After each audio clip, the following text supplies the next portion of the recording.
My beloved child, I know there is a quiet fear resting heavy in your chest today, a persistent whisper telling you that you have messed up one too many times and that I am finally pulling away from you. You feel that our connection is fragile, like a thin thread that could snap with just one wrong move or one momentary lapse in judgment, leaving you isolated and alone. But I need you to pause right now and listen to the truth of my heart, because that fear is a lie designed to keep you hiding in the shadows of shame. I am not standing with one foot out the door waiting for a reason to leave you. I am standing right here, fully present and fully committed to loving you endlessly. You often look at your life through a lens of performance, believing that your standing with me rises and falls based on how well you behave today or how perfectly you manage to pray. When you stumble, you instinctively flinch, expecting a harsh word or a cold shoulder, because the world has taught you that love is something you must earn and keep earning every single day. But my love is not a business contract that you sign with good behavior. It is a covenant I signed with my own unshakable promise. You do not get adopted in and out of my family based on your daily struggles. You are my child, sealed and settled, and nothing can change that reality. I see the way you analyze every interaction we have, wondering if the silence you feel is a sign of my disapproval, or if the distance is a punishment for your past mistakes. You worry that your flaws are too great, your habits too stubborn, and your heart too wandering for a holy God to want to keep close. But you are measuring my patience by human standards, and my patience is not like the patience of people who eventually get tired and walk away. I chose you knowing everything about you, every weakness you would ever have, and I still decided to make you mine forever. You belong to me, not because of what you do, but because of who I am. There is a weariness in your soul that comes from constantly trying to prove that you are worthy of the space you occupy in my heart, and I want you to lay that heavy burden down right now. You treat our relationship like an audition where you must constantly impress me to keep your role, but you forget that you were chosen before the foundations of the world. You are not a guest in my house who needs to worry about overstaying their welcome or being polite enough to stay. You are a son, you are a daughter, and this is your home. You do not have to fight for a seat at a table that was prepared specifically for you. I hear the questions that keep you awake at night, wondering if you have crossed a line that cannot be uncrossed, or if you have exhausted the limits of my grace. You think that surely there is a limit to how many times I will forgive, how many times I will pick you up, and how many times I will listen to the same struggle. But my mercies are new every morning, not just on the days you get it right, but especially on the days you get it wrong. You are safe here in my presence, and there is no mistake you can make that is stronger than the love I have for you. Let this truth settle deep into your spirit today. You are not on probation, you are not being evaluated for future rejection, and you are not one step away from being disowned. The security you crave is already yours, not because you have perfected your walk, but because I have perfected my love for you. I am holding you fast, and even when your grip slips, mine never will, because my hold on you was never dependent on your strength in the first place.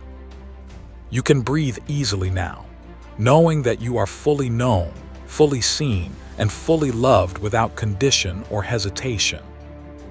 You have been carrying a deep craving for permanence and stability that nothing in this shifting world seems able to satisfy, no matter how hard you try to build a secure life. You look around and see that relationships change, feelings fade, and promises are often broken, leaving you with an ache for something that will never leave or forsake you. This longing you feel is not a sign of neediness or weakness. It is a sign that you were created for the eternal, built to rest in a love that does not fluctuate with the seasons. I place that desire within you to lead you back to the only place where your soul can truly find its home. I know you are tired of conditional relationships, where affection is given only when you meet expectations, and withdrawn the moment you fail to please the people around you. You have learned to walk on eggshells, carefully managing your behavior to ensure you remain in good standing, and it has left you exhausted and spiritually drained. Your heart is crying out for a love that doesn't require a mask, a love that accepts you in your messy, unfinished state, without demanding you fix yourself first. This fatigue is a signal that you are done with the superficial and are ready to embrace the deep, unconditional acceptance found only in me. You want a home for your soul, not just temporary relief from your problems or a quick fix for your emotional pain, but a place where you can truly exhale. You have sought comfort in many places, in distractions, in achievements, in the approval of others. But the relief they offer is fleeting and leaves you feeling empty again. The fact that you are still searching, still hungry for something more, is evidence that your spirit recognizes its true north. You are not meant to wander through life as a spiritual orphan. You are meant to dwell in the safety of my presence, where you are always welcome. It is not by accident that you feel things so deeply, that the transient nature of the world grieves you, and that you desire a connection that goes beyond surface-level interactions.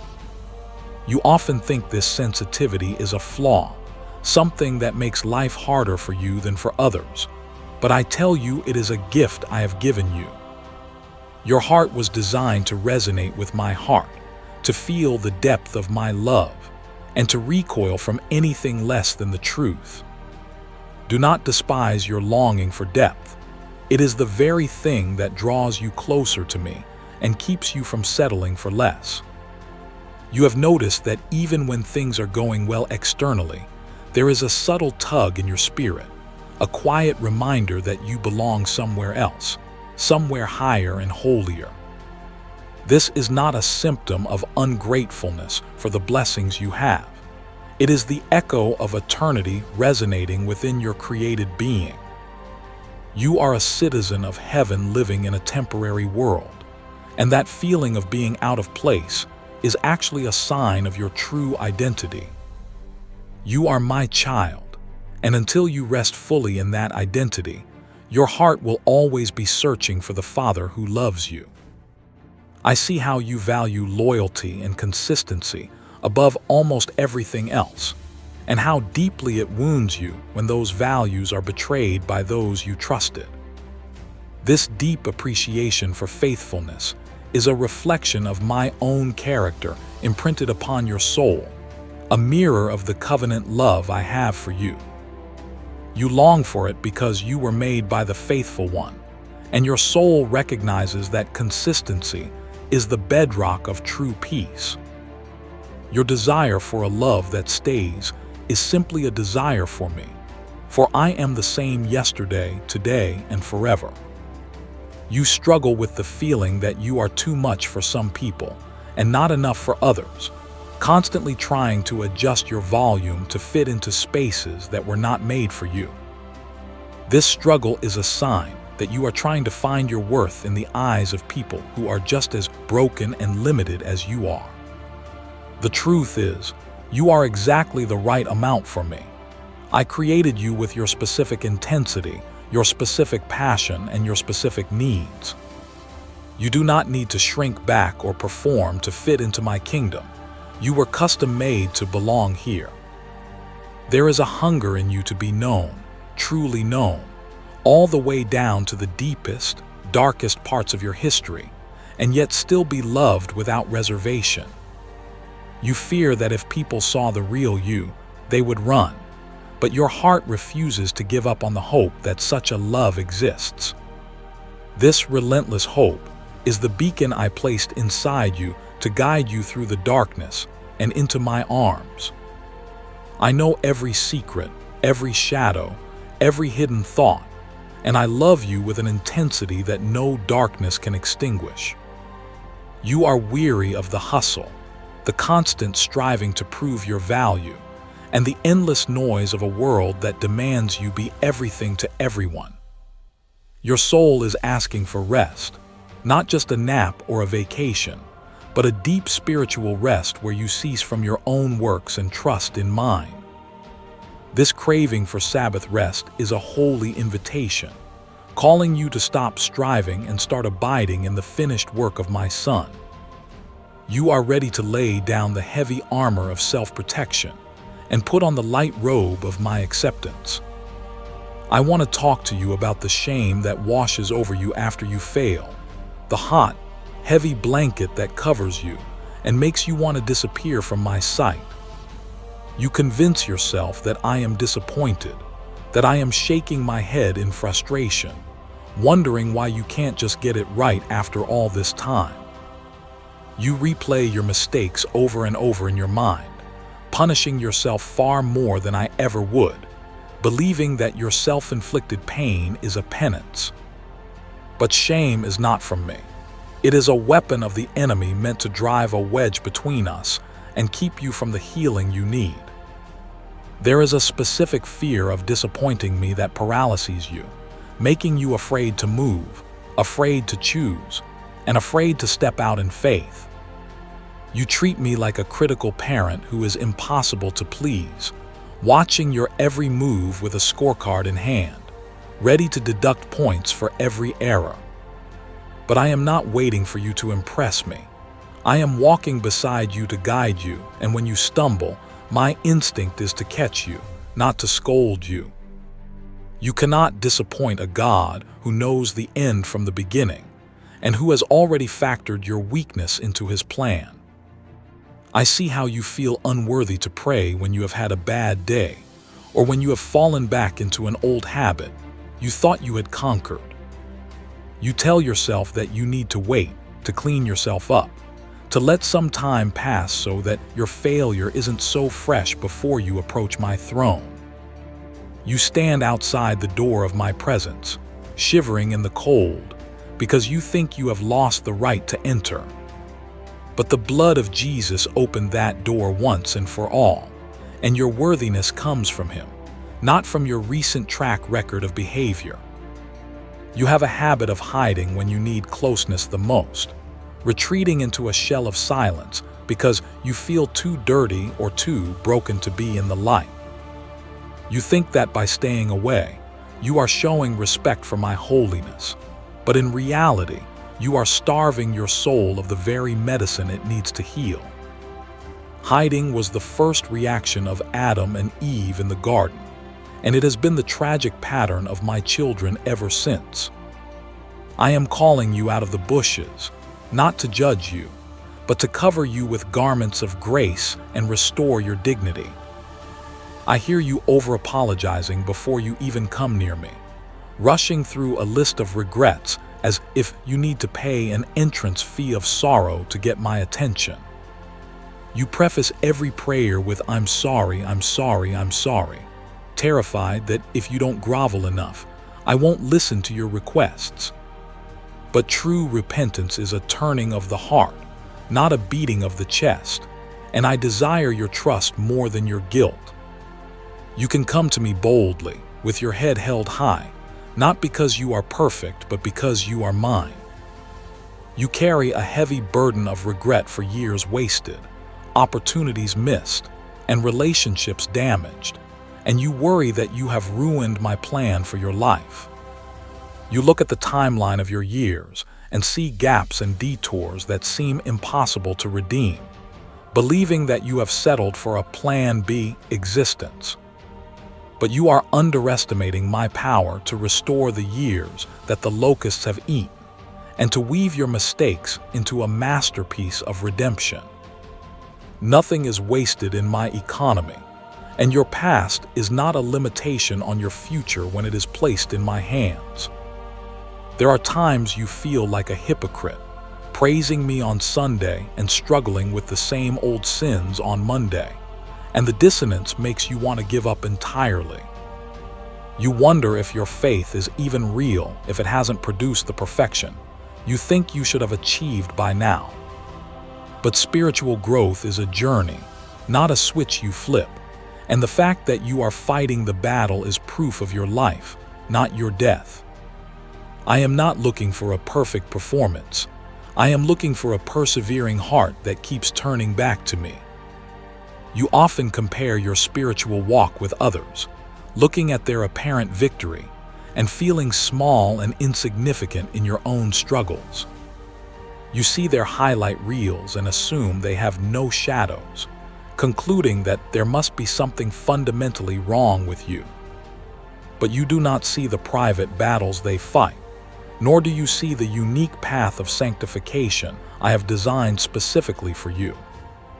Your journey is yours alone, tailored to your heart and your history, and comparing it to others only steals the joy of your own progress. I know the pain of unanswered prayers that sits in the back of your mind, the questions you are afraid to ask because you fear the silence that might follow. You wonder if I am ignoring you, if you didn't have enough faith, or if I simply don't care about the things that break your heart.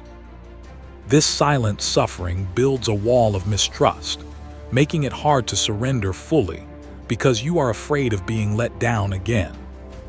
But I hear every whisper, catch every tear, and I am working in ways you cannot see to bring about a good that you cannot yet imagine. You struggle with the feeling that you are damaged goods, that your trauma and your scars make you less useful to the kingdom and less lovable to the king. You think that I only use the shiny, unbroken vessels, and that you are destined to sit on the shelf, gathering dust. But I specialize in using the broken things of this world to confound the wise, and your scars are testimony to my healing power. You are not defined by what happened to you. You are defined by who I say you are, and I say you are a masterpiece. I see the anxiety that grips you when you think about the future, the fear that you will not have enough strength to face what is coming. You try to stockpile grace for tomorrow's troubles, and when you can't feel it today, you panic and assume you will be abandoned. But I give manna for the day, grace for the moment, and strength for the step you are currently taking. You do not need to have the strength for tomorrow right now. You only need to trust me for this breath, and then the next. You have a deep-seated fear of being exposed, of people finding out that you don't have it all together, and this keeps you isolated even in a crowd. You wear a mask of competence and spiritual maturity, terrified that if it slips, you will lose the respect and love of those around you. But this isolation is a prison that keeps you from the community and support that I have ordained for your healing. It is in the light that healing happens, and there is freedom in admitting that you are still a work in progress. You often feel that your emotions are too volatile, too intense, or too messy for a good Christian, so you try to suppress them and present a stoic front. You think that faith means never feeling sad, angry, or confused, and so you deny your own humanity in an attempt to be spiritual. But I created your emotions, and I am not intimidated by them. I can handle your anger, your grief, and your doubt. You can bring your whole, messy, emotional self to me, and I will meet you with compassion, not condemnation. You worry that you are drifting, that the fire you once felt is fading into embers, and that you are slowly losing your grip on faith. You panic at the feeling of spiritual dryness, interpreting it as a sign of spiritual death rather than a season of winter before the spring. But every relationship has rhythms and seasons, and silence does not mean absence, nor does dryness mean death. I am sustaining you even when you cannot feel me, and your roots are growing deeper in the dark than they ever could in the light. I see the burden of perfectionism you carry, the driving need to get everything right in order to feel safe and in control of your life. You think that if you can just be perfect, you can avoid pain, criticism, and rejection. But this pursuit is an endless treadmill that leads nowhere. I did not call you to perfectionism. I called you to holiness, which is simply being set apart for me and walking in dependence on my grace.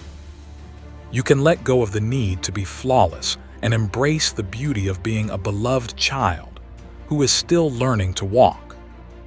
You struggle with forgiving yourself for things I have already forgiven, holding on to guilt as if it is a necessary souvenir of your past. You think that by punishing yourself, you are balancing the scales of justice, but you are actually insulting the sacrifice of my son. When I said it is finished, I meant it, and there is no debt left for you to pay. To hold on to your guilt is to say that my grace is not enough. So I ask you to release it and walk in the freedom I purchased for you. You feel a persistent sense of loneliness, even when surrounded by people, a hollow ache that suggests no one truly understands the weight you carry. You try to fill this void with busyness, entertainment, or people, but the echo remains, reminding you of your solitude. This loneliness is a space I have reserved for myself, a reminder that I am the only one who can fully know and fully satisfy the human heart. Let your loneliness push you into my presence, where you will find the companionship your soul has been starving for. You are afraid that one day you will wake up and find that your faith was a delusion, that you have been talking to the air, and that you are truly alone in the universe. This doubt whispers to you in your weakest moments, attacking the very foundation of your hope and making you question everything. But doubt is not the opposite of faith. It is often part of the wrestling match that makes faith stronger and more authentic. Bring your doubts to me, lay them on the table, and watch as I meet you there and reassure you of my reality. Now, my child, listen closely as I pull back the veil and reveal the deeper truth about your life and your standing with me. You have believed that belonging is a fragile thing, something that can be lost as easily as a set of keys. But the spiritual reality is far different. Sonship and daughterhood are not temporary titles given to guests. They are permanent identities bestowed upon family. When you were born again, you were not hired as a servant. You were adopted as an heir, and that legal and spiritual transaction cannot be undone by your stumbling. You must understand that my correction in your life is an act of supreme care, not a sign of angry rejection or a prelude to abandonment.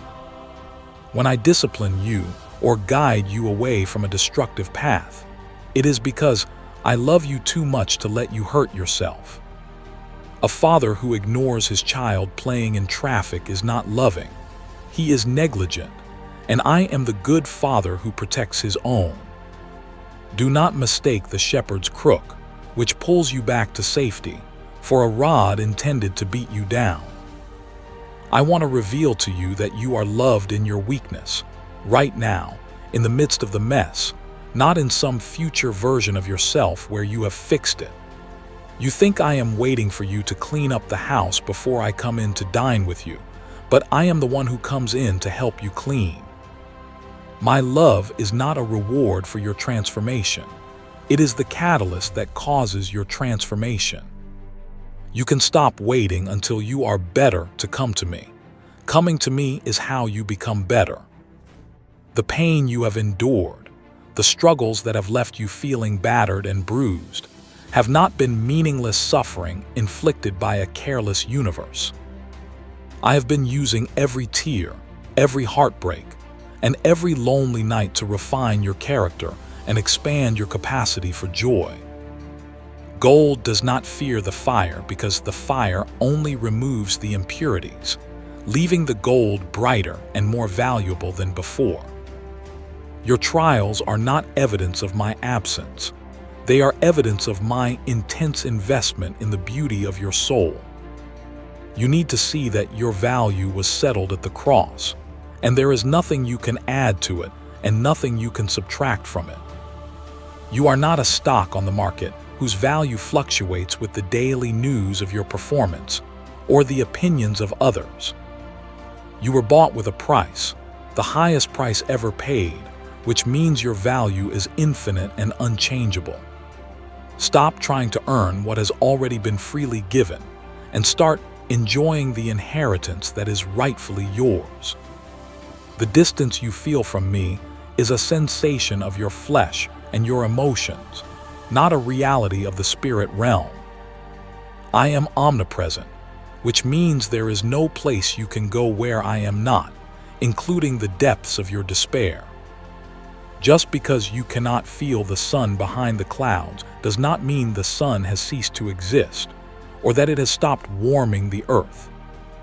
I am closer to you than your own breath, closer than your own skin, regardless of what your feelings are telling you.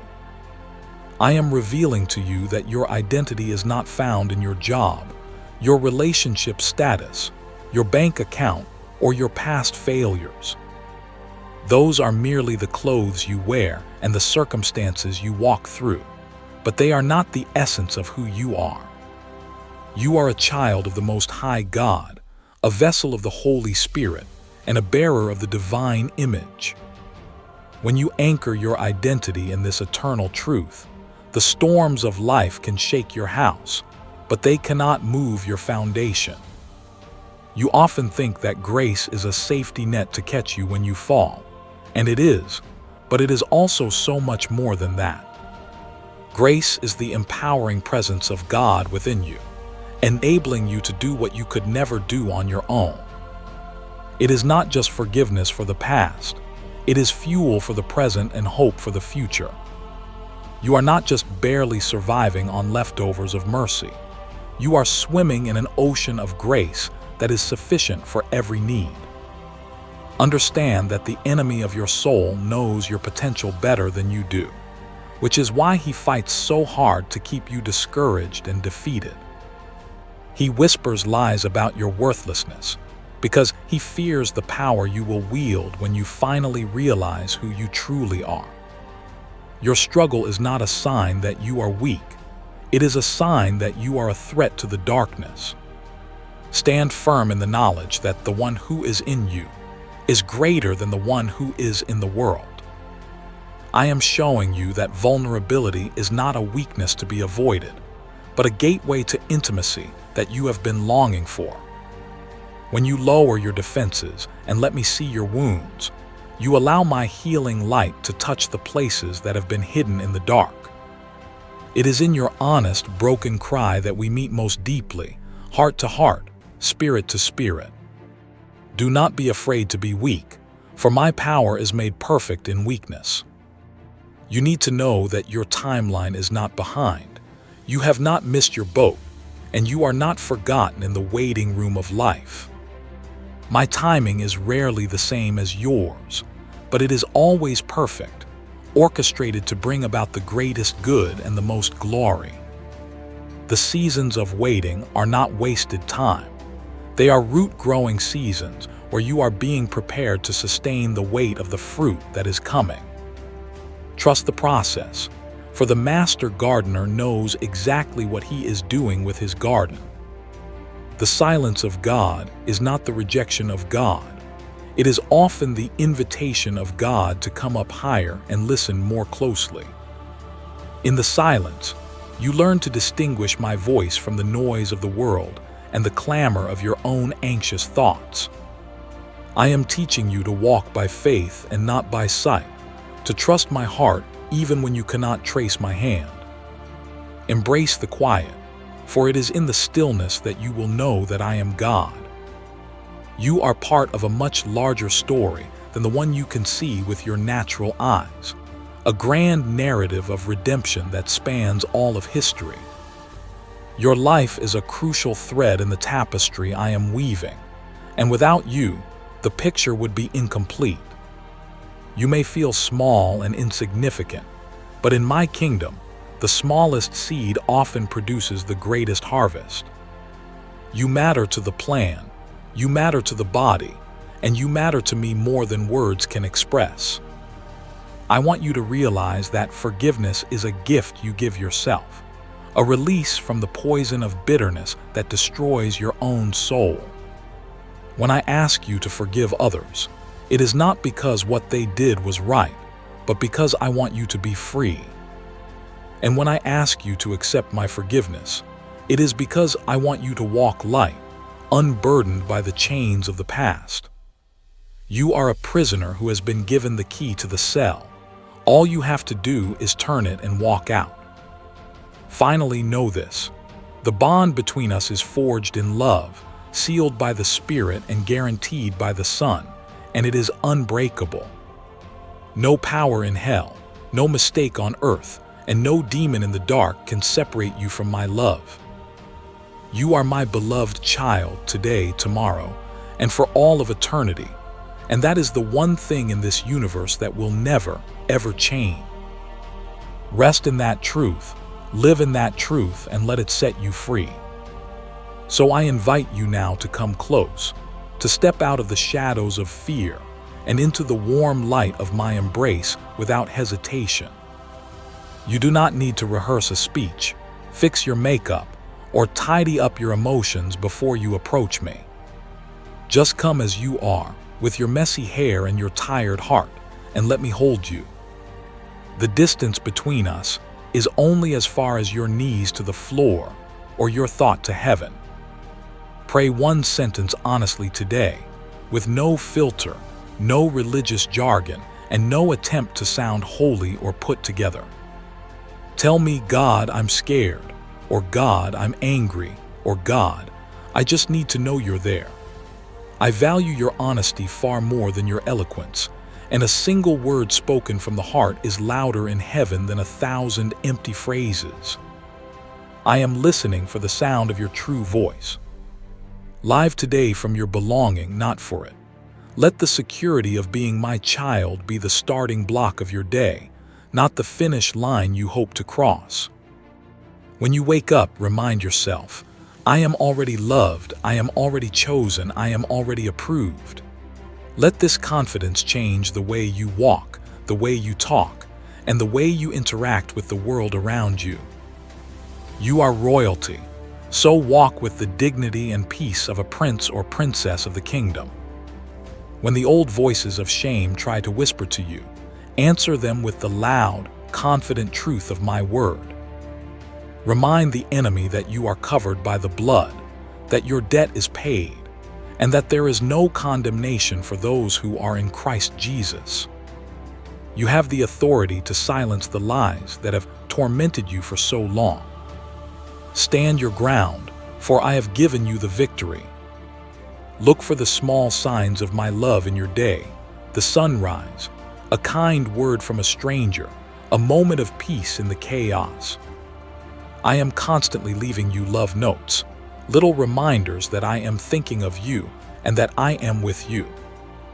Open your eyes to see the beauty I have placed around you as a gift for your enjoyment.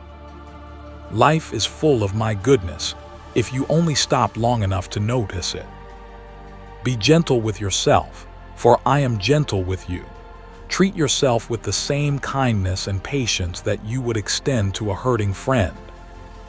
You are recovering, you are growing, and you are learning, and all of these things take time and grace.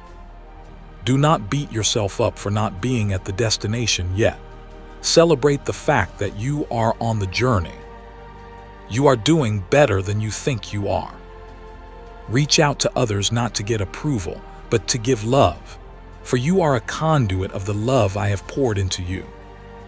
When you fill yourself with my presence, you naturally overflow into the lives of those around you, becoming a beacon of hope in a dark world. Your purpose is not just to survive, but to shine, to be a carrier of the very atmosphere of heaven. You have something precious to give, because you have received something precious from me. Trust that I am holding your future, that I have a plan that is good, pleasing, and perfect, even if you cannot see the details right now. You can let go of the steering wheel and let me drive, knowing that I know the way home better than you do. Relax into the passenger seat of faith and enjoy the ride, trusting the driver with your life. I have never crashed a life that was entrusted to me. Take a deep breath right now, fill your lungs with air, and as you exhale, imagine releasing all the tension, fear, and worry you have been holding. Inhale my peace, exhale your stress. Inhale my grace, exhale your guilt. Let your physical body respond to the spiritual truth that you are safe and secure. I am the air you breathe, and I am sustaining you moment by moment. Remember that this relationship is a walk, a daily journey of companionship where we talk, share, and experience life together. It is not about a rigid set of rules, but about a living, breathing connection that grows deeper with every passing day. Keep walking with me, keep talking to me, and keep listening for my whisper. I am the best friend you will ever have. You are my beloved child, and I am so incredibly proud of you, not for what you do, but for who you are. I look at you with eyes of delight, and my heart swells with love every time you turn your face toward me. You are the apple of my eye, the joy set before me, and my treasured possession. Never forget how precious you are in my sight. If this message has touched your heart and helped you feel the closeness of my love, I invite you to stay connected here with Eternal Soul Whispers. By subscribing, you are simply opening a door to receive more of these reminders, ensuring that in your busy week, you have a moment of peace and a word of hope waiting for you. Let us walk this journey together, growing in faith and resting in the assurance that you are loved beyond measure. Go in peace, my child. You are mine, and that will never change.